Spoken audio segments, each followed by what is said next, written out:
আসলে আমাদের এই পাম এক্সপার্টের ইন্টারফেস দেখতে কেমন, এটার জন্য শুধু দেখার জন্য আমি ডিটেলস কিছু বলবো না, কারণ ডিটেলস বলতে গেলে ভিডিওটা অনেক লং হয়ে যাবে। এই জন্য আপনাদেরকে শুধু লুকিং দেখাবো।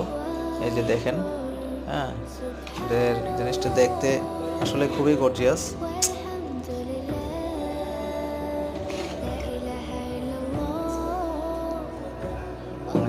আমাদের এখানে কানেক্টর পয়েন্ট, এখানে কানেকশন ভিতরে খোলার কোনো প্রয়োজন নেই। এখানে এই যে ভেন্টিলেশন আছে,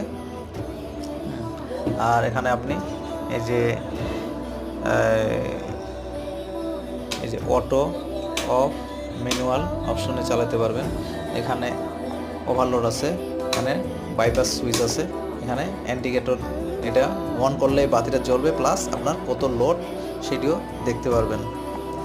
আর এখানে আমাদের এই যে আমাদের অ্যাড্রেস দেওয়া আছে,